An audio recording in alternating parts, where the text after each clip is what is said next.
Ambassador Trell was eating his evening meal when his communication device started making noise. He looked at it with tired eyes. He had been working for 16 hours already. His body hurt. His mind was slow. All he wanted was to finish his food and sleep. But the device kept making noise. He picked it up and read the message. It was a distress signal from a small planet called Varus 7, a human colony. They were asking for help. Trell made a sound of annoyance. Humans. Always humans these days. They had only joined the galactic community 50 years ago, and already they were everywhere. Building colonies, sending ships, making trade deals.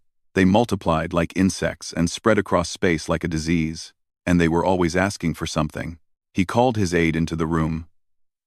A young Velaran named Kos entered and stood waiting. "There is a distress signal from the human colony on Varus 7, Trell said. "What do we know about it?" Kos checked his data tablet. "Small farming colony, Ambassador. Population of approximately 12,000. They grow food crops for nearby systems. No military value. No strategic importance. And the nature of their distress? Unknown. The signal is weak and broken. They mention ships approaching. Possibly raiders." Trell waved his hand. "Send acknowledgement. Tell them the Council has received their request and will dispatch assistance within 6 standard rotations." Kos hesitated. 6 rotations, Ambassador? If they are truly under attack. They are humans, Kos. They exaggerate everything. It is probably a few pirate ships looking for easy cargo. Their own security forces can handle it until proper help arrives. "Yes, Ambassador." Kos left the room. Trell returned to his meal. He did not think about the message again. This was his mistake. Far across the galaxy, on the surface of Varus 7, Colony Director Kim Yuna stood on the roof of the administration building and watched death approach. The sky was full of ships. She counted them as they appeared through the clouds. 1, 5, 10, 17. Each one was massive. Each one was covered in weapons. Each one belonged to the Korath. Yuna had read about the Korath in her training materials. Everyone who worked on frontier colonies had to learn about them. They were raiders, slavers, predators who attacked weak settlements and took everything of value. People, resources, technology. They left nothing behind except empty buildings and silence. And now they were here. Her communication officer, a young man named Han Minho, ran up the stairs to find her. His face was pale with fear. "Director, we received a response from the Galactic Council." "What did they say?" "Help will arrive in 6 rotations." Yuna closed her eyes. 6 rotations. 6 days. The Korath ships would reach orbit in less than 3 hours. They would begin landing troops before sunset. By tomorrow morning, every person in this colony would be dead or in chains. The Council had abandoned them. "Director?" Minho's voice was shaking. "What do we do? What do we do?" Yuna opened her eyes and looked at the young man. He was 24 years old. He had come to Varus 7 to help build something new. He had dreams of making a life on the frontier. He did not deserve to die here. None of them did. "Evacuate everyone to the underground shelters," she said. "All civilians. All children. Everyone. And then we fight. We hold them as long as we can." Minho stared at her. "Director, our security force has 40 people. We have light weapons and basic training. We cannot fight the Korath." "I know." Yuna turned away from the sky and walked toward the stairs. "But we can slow them down. And while we slow them down, we call for real help." "The Council already said." "I am not calling the Council." She stopped at the top of the stairs and looked back at him. Her face was hard. Her eyes were cold. "I am calling Earth." The quantum relay station was located in the basement of the administration building. It was old technology by Earth standards, but it was fast. Messages sent through it reached Earth in seconds, not hours or days. Yuna had never used it for anything important before. Routine reports, trade updates, birthday messages to her mother in Busan. Now she was using it to beg for her people's lives. She sat down at the console and began typing. Her fingers moved fast. Her heart was pounding in her chest. Priority Alpha. Varus 7 colony, under attack. Korath fleet inbound. 17 vessels confirmed. Population 12,000. No military support. Council response, inadequate. Request immediate assistance. Repeat, immediate assistance required. She added the colony's coordinates. She added sensor data on the approaching ships. She added everything she could think of that might help. Then she pressed send. The message disappeared into the quantum relay. It would travel faster than light. Faster than thought. Faster than hope. It would reach Earth in moments. But would anyone answer? Yuna sat back in her chair and stared at the screen. Around her, she could hear the sounds of evacuation. People running, children crying, vehicles moving. Her colony was preparing for the worst. Above her, through kilometers of rock and metal and air, the Korath ships were getting closer. She could almost feel them. Like a weight pressing down on her chest. Like a shadow falling over everything she had built. She had worked for 15 years on Varus 7. She had watched it grow from a few dozen prefab buildings to a real community. 12,000 people called this place home. They had schools here. Hospitals, families, and now it might all end. The console made a sound. A response was coming through. Yuna sat forward, her heart racing. She watched the screen as words appeared one by one. Message received. Unified Earth Command acknowledging. Hold position. Help is coming. That was all. 3 sentences. No details. No timeline. No promises. But Yuna felt something she had not felt since she first saw those ships in the sky. Hope. She did not know what was coming. She did not know how Earth could possibly help when they were so far away. But she knew something that Ambassador Trell, and the Galactic Council, and even the Korath, did not know. She knew what humans did when their people were in danger. They came. They always came. And whatever they brought with them, it would not be a simple shuttle or a few patrol boats. When humans fought to protect their own, they did not hold back. They did not hesitate. They did not send the minimum required force. They sent everything. Yuna stood up from the console and walked toward the door. There was work to do. People to organize. Defenses to prepare.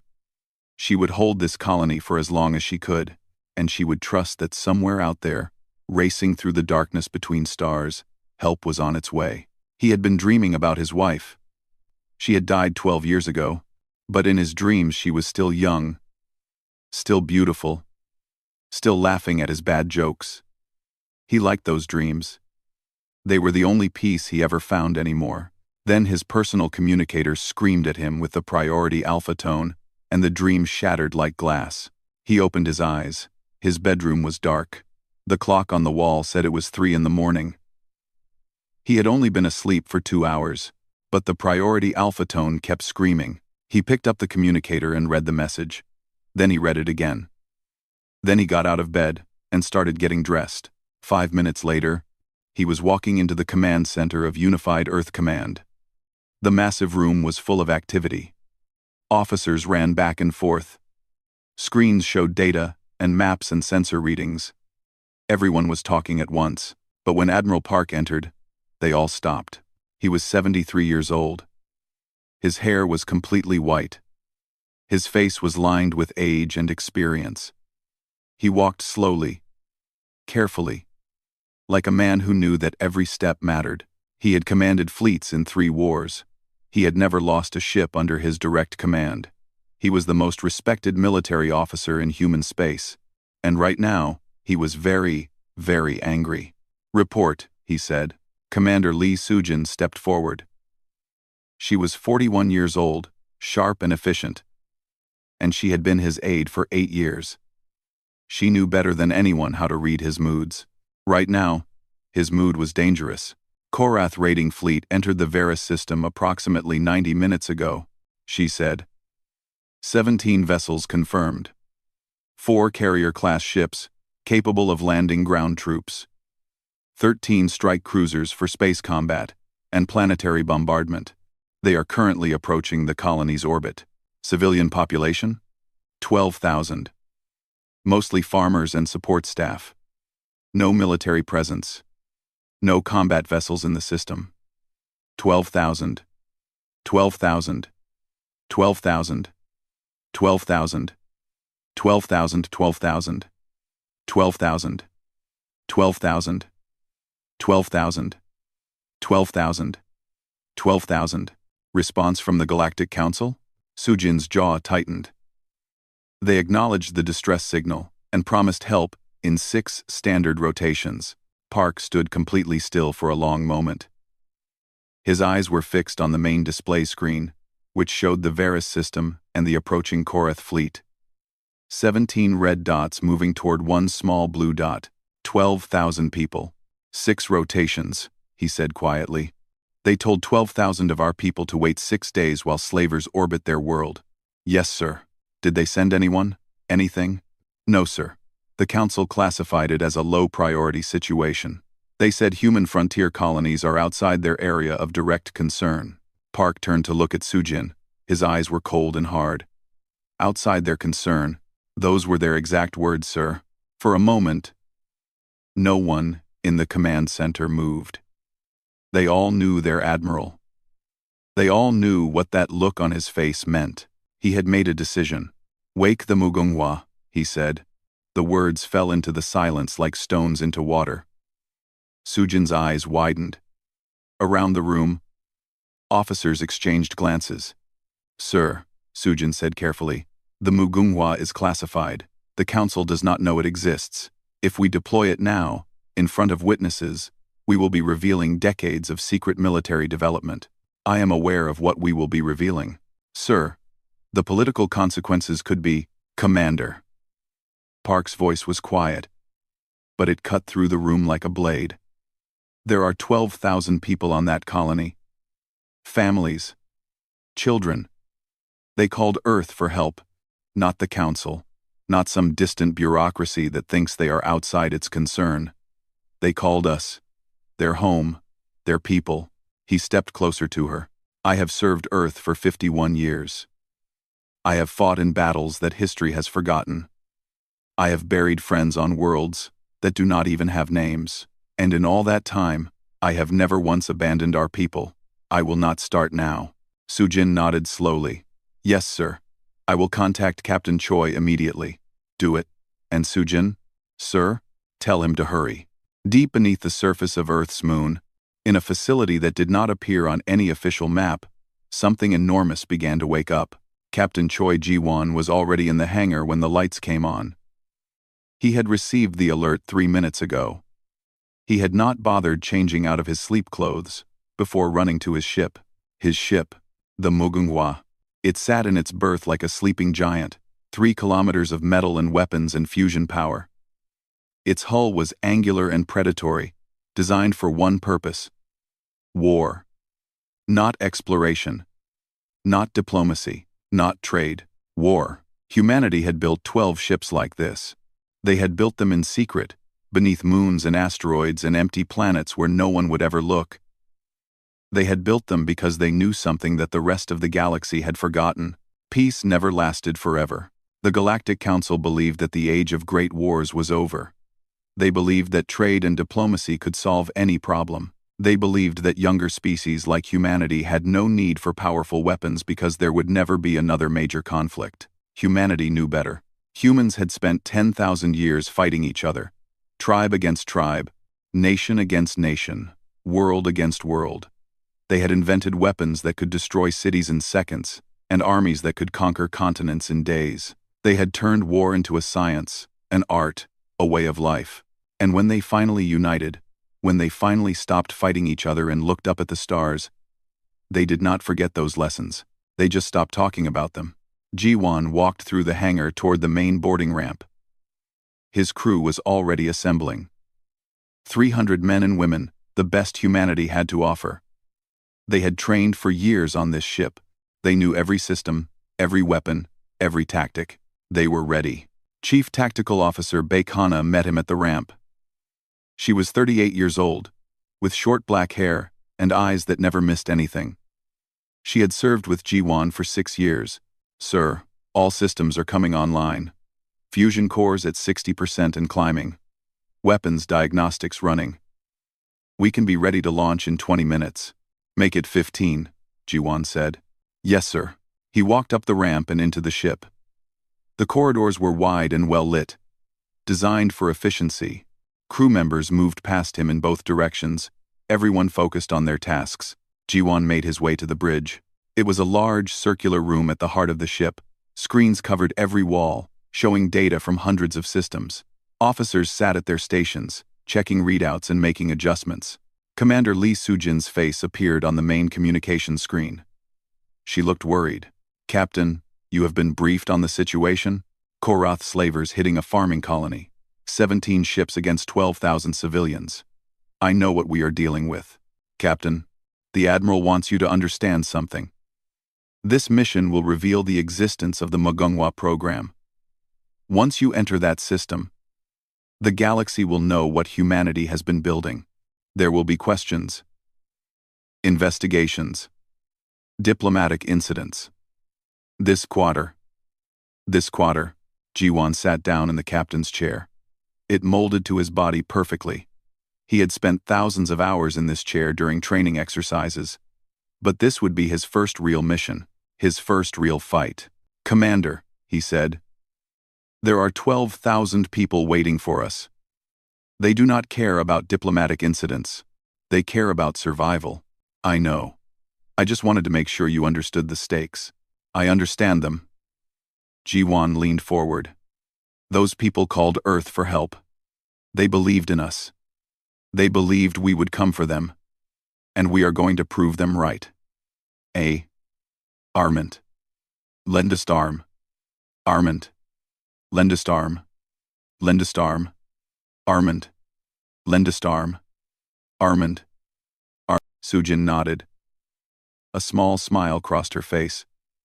Good hunting, Captain. Good hunting, Captain. Thank you, Commander. The screen went dark. Ji-won turned to face his crew. They were all watching him, waiting for orders. He could see the tension in their faces, the excitement, the fear. This was the moment they had trained for. All hands, he said. Prepare for launch. Navigation. Plot a course for the Varus system. Maximum speed. Course plotted, sir.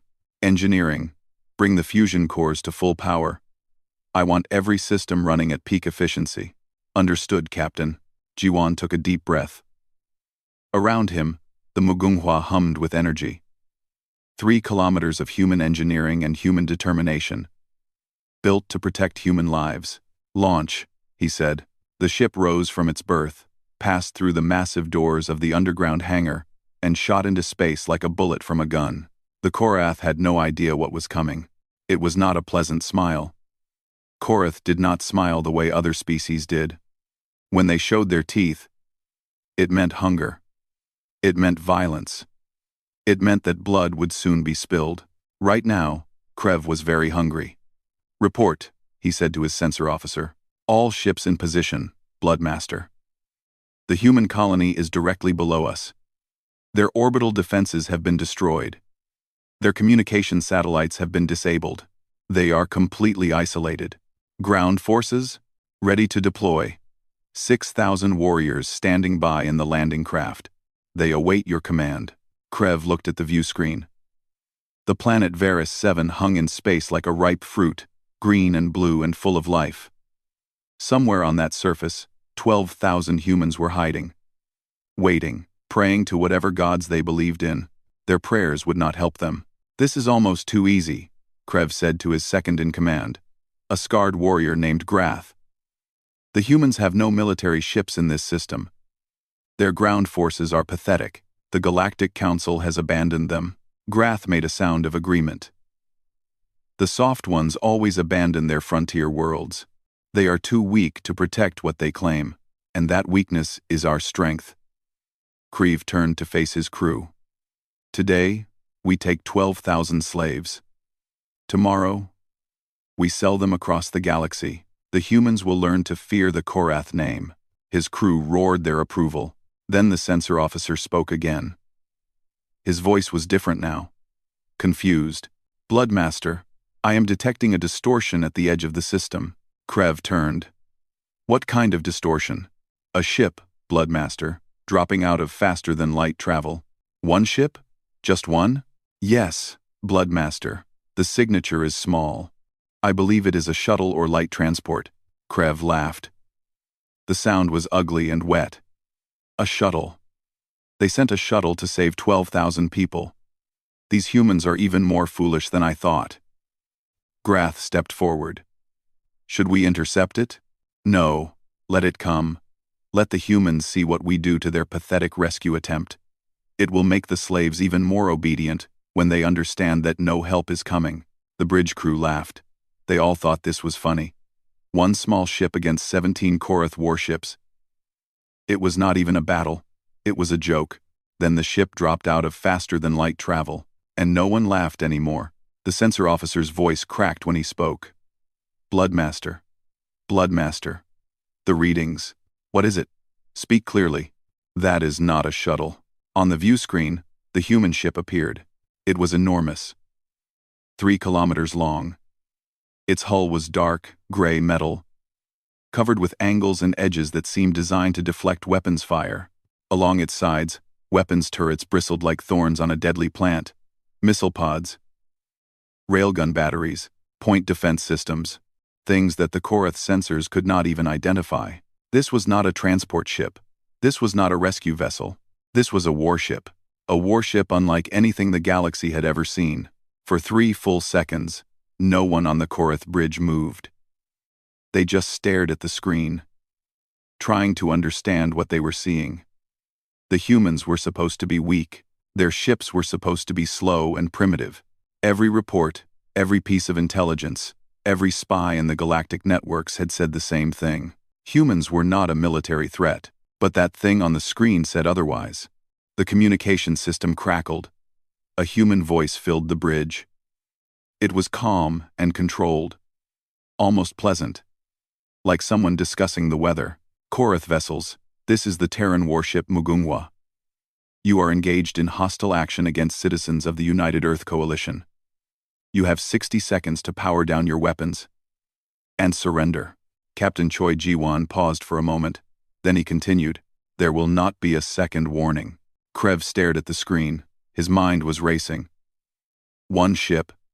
The humans had sent one ship. But what a ship it was. He had never seen anything like it. He had never heard of anything like it. Where had it come from? Grath moved close to him.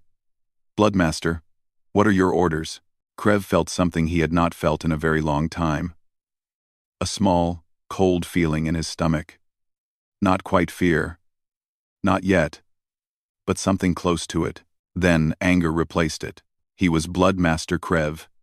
He commanded 17 warships and 6,000 warriors.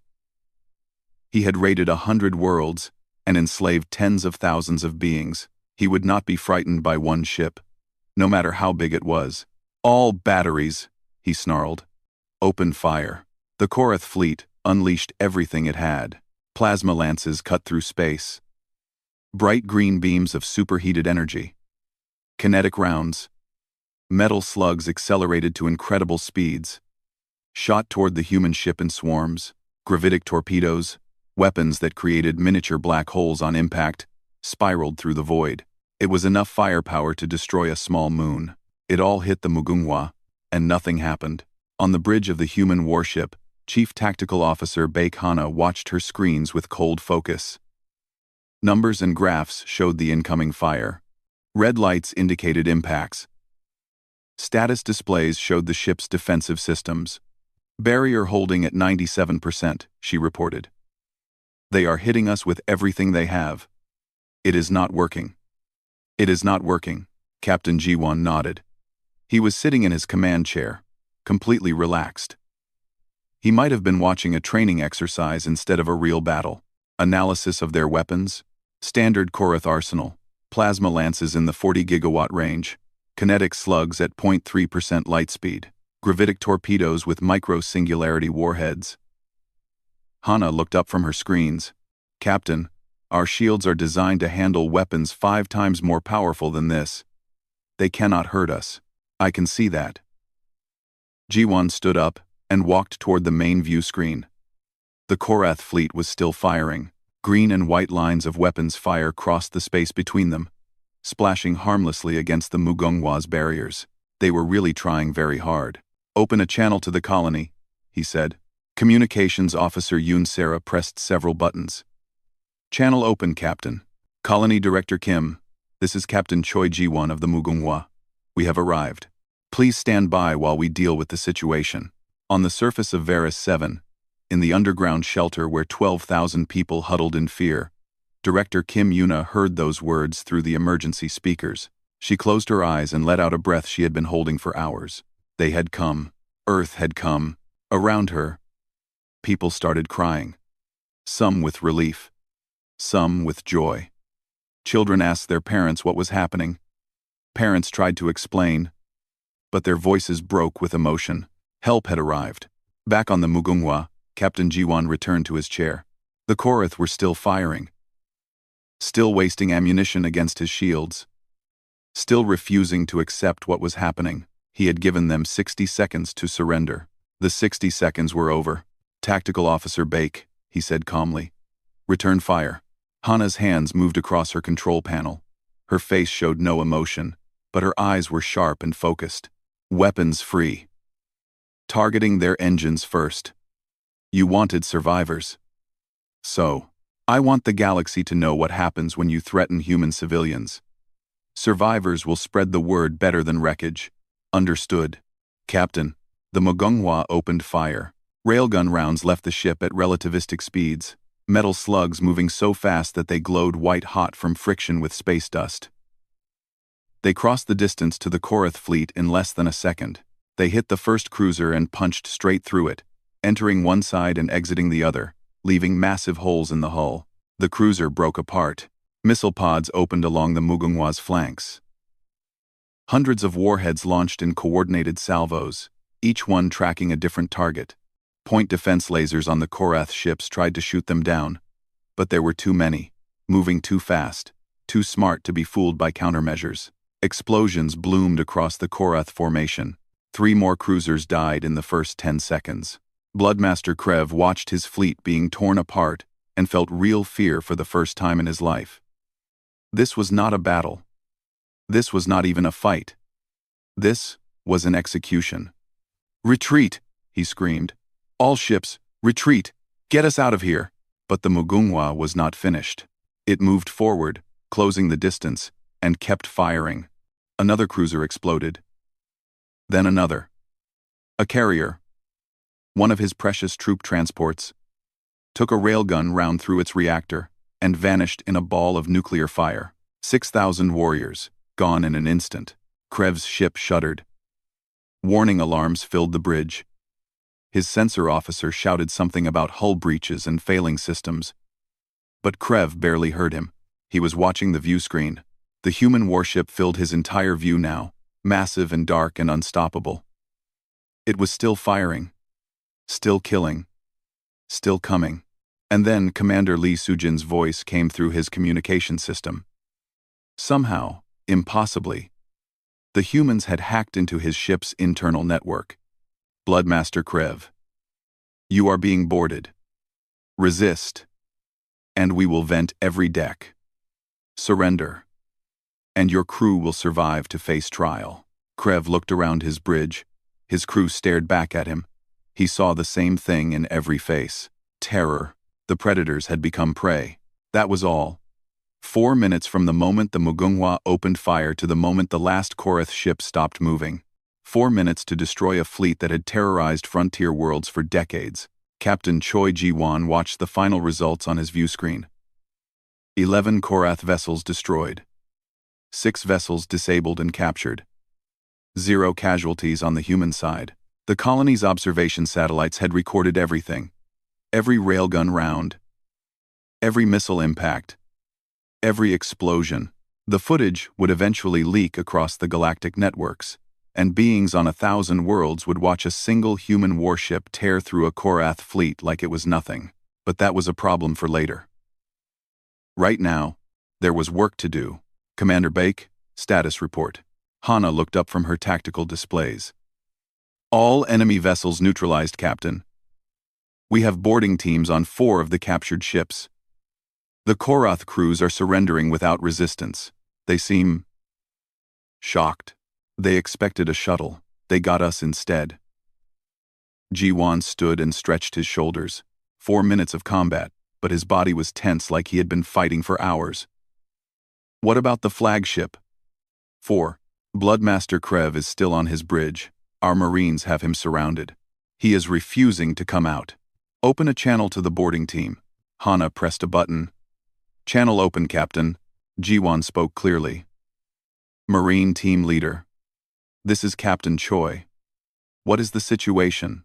A woman's voice responded.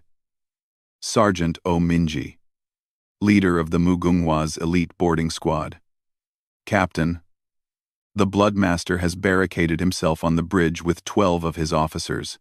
They have weapons, but they cannot do anything with them. We have them completely contained.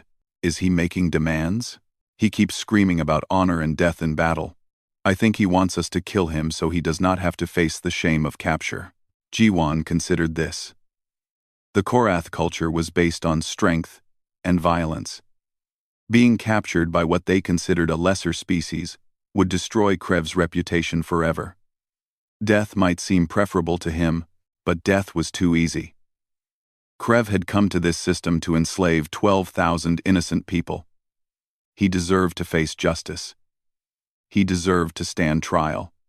He deserved to spend the rest of his life knowing that he had lost to the very species he had tried to victimize.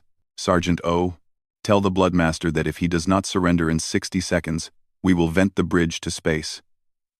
Every being on that bridge will die. Including him. Captain, are we actually going to do that? No, but he does not know that. Make it convincing. There was a pause. Then Sergeant O spoke again. Her voice hard and cold. Jiwan could not hear what she was saying to Krev, but he could imagine it. 30 seconds passed. Then the sergeant's voice returned. Captain, the Bloodmaster has surrendered. He is being taken into custody, along with his officers. Good work, Sergeant. Bring him to the brig. I want him alive and healthy for his trial. Understood, Captain. Jiwan turned to his communications officer. Yunsera, open a channel to the colony. Channel open, sir. Director Kim, this is Captain Choi. The Korath fleet has been neutralized. I repeat, the threat has been eliminated. You and your people are safe.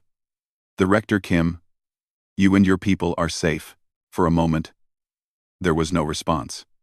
Then Director Kim Yuna's voice came through, thick with emotion. Captain Choi, we saw it. The satellites recorded everything. We watched you destroy them. We watched you save us. We came as fast as we could. Director, the council said 6 days. You came in hours. Her voice broke. How can we ever thank you? You do not need to thank us, Director. You are our people. Protecting you is why we exist. There was a long pause. Jiwan could hear sounds in the background. People crying, people cheering. The noise of 12,000 people realizing they were going to live. Captain, Yuna said finally. We have injuries down here. Some people were hurt during the evacuation. Others have medical conditions that need attention. Is there anything you can do? Director, we are launching relief shuttles now. Medical supplies, food, emergency equipment. My crew will help with whatever you need. Thank you. Thank you so much. The channel closed. Jiwan turned to his crew. They were all watching him with a mixture of pride and exhaustion. They had just fought their first real battle. They had won decisively, but the work was not finished. All right, people. The fighting is over. But our mission continues. I want damage assessment teams checking every system on this ship. I want medical shuttles launching in 15 minutes. I want rescue parties on every captured Korath vessel looking for prisoners. Prisoners, Captain? Hana looked confused. The Korath do not take prisoners. They take slaves. Exactly. Check their cargo holds. If they have beings from previous raids still on board, I want them found and helped. Hana nodded. Her face was grim. Yes, Captain. Down on the surface of Varus 7, the underground shelters were opening for the first time in hours. Director Kim Yuna stood at the entrance to the main shelter and watched her people emerge into the daylight.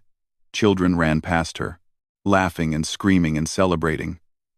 Parents held each other and cried. Elderly colonists looked up at the sky with wonder and relief. They had survived. Against all odds, against every prediction, against the cold indifference of the Galactic Council, they had survived. Yuna walked through the colony's main plaza. The buildings were damaged. Some had been hit by orbital bombardment before the Mugunghwa arrived. Windows were broken. Walls had collapsed. A fire was still burning in the market district. But the people were alive. That was what mattered. Her communication officer, Han Minho, ran up to her. His face was bright with excitement. Director, the relief shuttles are landing. Human Marines are helping with medical treatment. They brought food and supplies and everything we need. That is good, Minho. That is very good. Director, he hesitated. What do we tell the council? They will hear about this. Everyone will hear about this. Yuna looked up at the sky. The Mugunghwa was visible as a dark shape against the stars, enormous and powerful. A ship that should not exist. A weapon that no one knew humanity possessed. We tell them the truth, she said. We tell them what happened. We tell them that when 12,000 human lives were threatened, Earth did not hesitate. Earth did not negotiate. Earth did not wait for permission. She turned to face Minho. Earth came with fire and thunder and saved us all. And if anyone has a problem with that, they can take it up with the people who built that ship. The relief efforts continued for hours. Medical teams from the Mugunghwa treated injuries and distributed supplies. Engineers helped repair damaged infrastructure. Marines provided security and assisted with reconstruction. Captain Jiwon came down to the surface in the afternoon. He walked through the colony with Director Kim, inspecting the damage and meeting with colonists. Everywhere he went, people wanted to thank him. They wanted to shake his hand. They wanted to tell him what his ship had meant to them. He listened to all of them. He accepted their gratitude with quiet dignity. But inside, he felt something that surprised him. Not pride. Not satisfaction. Anger. Anger that the Galactic Council had abandoned these people. Anger that the Koreth had been allowed to terrorize frontier worlds for decades without serious opposition. Anger that humanity had been forced to build weapons like the Mugunghwa in secret because the rest of the galaxy refused to acknowledge the threats that existed. That anger would stay with him for a long time. But for now, there was work to do. People to help. A colony to rebuild. He pushed the anger aside and focused on what mattered. As the sun began to set on Varus 7, Director Kim Yuna led Captain Jiwon to the top of the administration building. They stood together and looked out over the colony. Lights were coming on in the buildings below. People were returning to their homes. Life was beginning to return to normal. Thank you, Yuna said quietly. I know I have said it before, but I will say it again. Thank you for coming. Jiwon looked at her. The council told you to wait 6 days. How did you survive for so long? We hid. We prepared defenses that we knew would not work. We prayed. She smiled sadly. And we called Earth. We believed that someone would hear us. That someone would come. We will always come, Director. Always. I know that now. She turned to face him. Captain, that ship of yours, the Mugunghwa. How many more like it does Earth have? Jiwon was silent for a moment. Then he answered. Enough, Yuna nodded. She did not ask for specifics. She understood that some secrets needed to stay secret. But she also understood something else now. Something important. Humanity was not the weak and primitive species that the galaxy believed them to be. Behind their friendly faces and their peaceful trade missions and their polite diplomacy, there was steel. There was strength. There was a capacity for violence that other species could not imagine. And if anyone ever threatened human lives again, They would learn that lesson the same way the Korath had. The hard way. He was in his office when his aide Kos rushed in without knocking. This was extremely unusual. Valoran customs demanded proper respect and formality. Kos had never entered without permission before. "Ambassador, you must see this immediately." Trell looked up from his work with irritation. "What is so urgent that you forget your manners?" Kos placed a data tablet on his desk. "The human colony. Varus 7. The one that sent the distress signal. What about it? Has the Korath raid concluded? I assume the survivors will need relocation assistance." Quote, quote, quote Forath raid. Quote Forath raid. "There are no survivors from the Korath fleet, Ambassador." Trell blinked. "I do not understand. Are you saying the colonists fought back? That is impossible. They had no military forces. The colonists did not fight back, Ambassador. Earth sent a ship. A ship. One ship, against 17 Korath warships." Trell made a sound of amusement. "What happened to it? Did the Korath destroy it quickly, or did they take their time?" Kos did not answer. He just pointed at the tablet. Trell picked it up and began reading. His amusement faded. His face went pale. By the time he finished, his hands were shaking. He read it again. "This must be an error," he said. "The data must be corrupted. 17 Korath warships destroyed by one human vessel in 4 minutes? That is not possible. The satellite recordings confirm it, Ambassador. I have verified them myself. Multiple independent sources all show the same thing." Thav. 1. Trell stood up abruptly. His chair fell backward. He did not notice. "Show me the recordings." Kos took the tablet and pulled up the video files. The holographic display activated, showing the battle in 3 dimensions. Trell watched the human ship emerge from faster-than-light travel. He watched the Korath fleet open fire. He watched all that firepower splash harmlessly against the human barriers. And then he watched the human ship return fire. The railgun rounds. The missile salvos. The precision strikes that disabled engines and destroyed reactors. The Korath fleet breaking apart, like toys in the hands of an angry child. 4 minutes. Just 4 minutes. Trell sat down slowly. His legs felt weak. His mind was racing. "This ship," he said quietly. "The recording calls it the Mugunghwa. What do we know about it?" "Nothing, Ambassador. It does not exist in any database. There are no records of its construction, its deployment, or its capabilities. As far as the galactic community knew, humans did not possess anything like this. How is that possible? How can they hide a 3-kilometer warship?" "I do not know, Ambassador, but if they hid one..." Kos paused. "They could have hidden more." Trell felt cold. For a century, the Valoran Confederacy had shaped galactic politics. They had built alliances and broken enemies. They had kept younger species in their place through a careful balance of diplomacy and implied threat. They had always believed that age meant power, that older civilizations would naturally dominate newer ones. Humans had only been part of the galactic community for 50 years.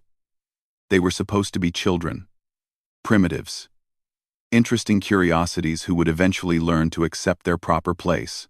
But that ship, that massive, terrible, beautiful ship, that was not the creation of primitives. "Ambassador," Kos said carefully, "what should we do?" Trell stared at the frozen image of the Mugunghwa on the display. Its angular hull, its bristling weapons, its dark and predatory shape. "Convene an emergency session of the Council," he said. Immediately, the council chamber was full. Representatives from every major species had gathered. Valoran, Threll, Kasari, Mendok. Even the reclusive void dancers had sent an observer. Word had spread quickly. Everyone wanted to know what had happened at Varus 7. Trell stood at the central podium and presented the evidence. The distress signal. The council's delayed response. The arrival of the Mugunghwa. The battle itself. When the recordings played, the chamber fell completely silent. After the presentation, the questions began. How did the humans develop such technology without our knowledge? Where did they build this ship? Why did our intelligence services not detect it? Are there more ships like this? How many? Trell had no answers. None of them did. Finally, the eldest member of the council, an ancient thrall named Saverin, raised his manipulators for silence. "We have been fools," he said, his voice like grinding stones. "We looked at humanity and saw what we wanted to see. A young species. An inexperienced species. A species that would be grateful for our guidance and protection." He turned his many eyes toward the image of the Mugunghwa. "We did not see what was really there. A species forged in war. A species that fought itself for 10,000 years before they ever looked at the stars. A species that knows violence better than any of us, because violence is their history, their heritage, their birthright." The chamber was silent. "They did not forget that heritage when they joined us," Saverin continued. "They simply chose not to show it. They smiled. They traded. They made agreements and followed protocols. And all the while, they built ships like this, in secret, in silence, waiting for the moment when they would need them." "What do we do?" asked a Kasari delegate. "Do we confront them? Demand explanations? Threaten sanctions?" "We do nothing of the kind."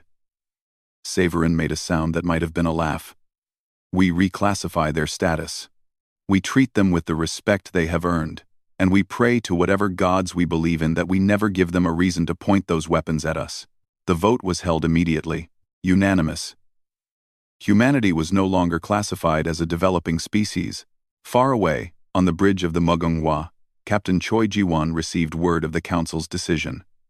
He read the message and allowed himself a small smile. Commander Baek Hana looked at him curiously. "Good news, Captain? The council has officially recognized Earth as a major power. They are calling it a reclassification based on recent events."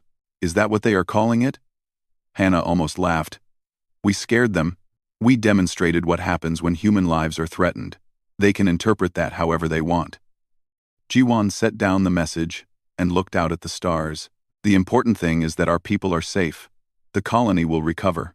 The Korath will think twice before attacking human settlements again.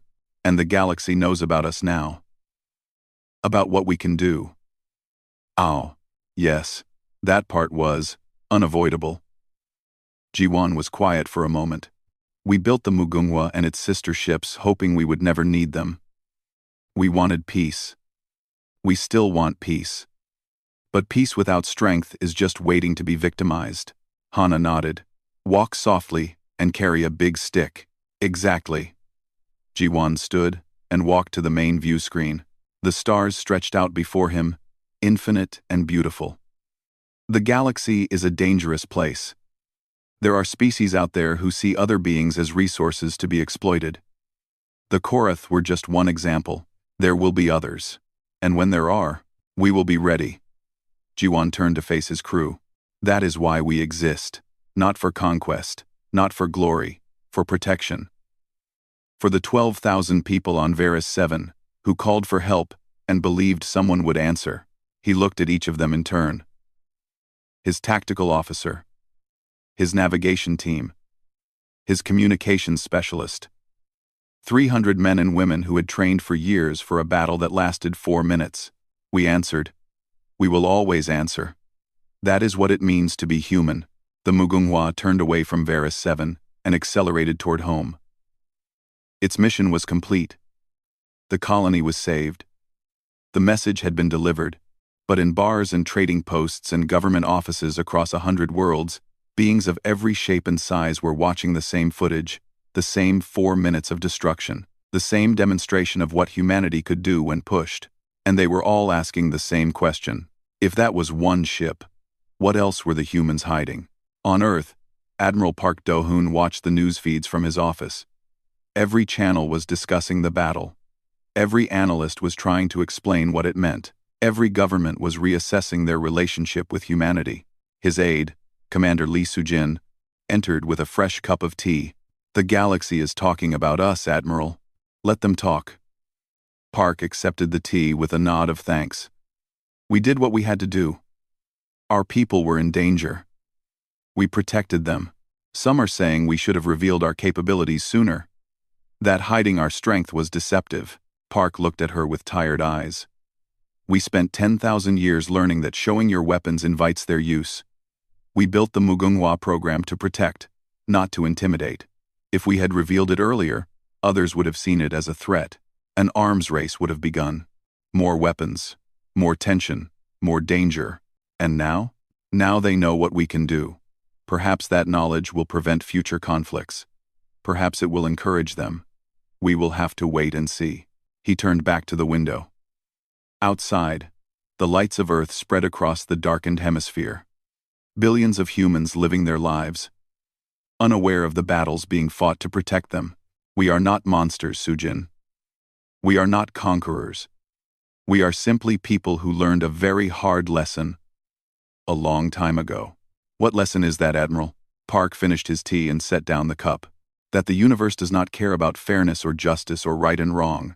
It only cares about strength, and the only way to protect the things you love is to be strong enough that no one dares to take them from you. He paused. We spent millennia becoming strong enough to threaten ourselves. Now we are strong enough to protect ourselves from anything else in this galaxy. The question is whether we will use that strength wisely. Sujin was quiet for a long moment. Then she asked, "Do you think we will?" Park looked at her. Then he looked out at the stars. "I think we will try. And I think that trying is the most human thing of all." The Mugunghwa arrived home the next day. Its mission was over. Its secrets were revealed. The galaxy had changed forever, but somewhere in the depths of space, in secret facilities on forgotten moons, 11 more ships waited in silence. Humanity hoped they would never be needed, but they were ready. They would always be ready.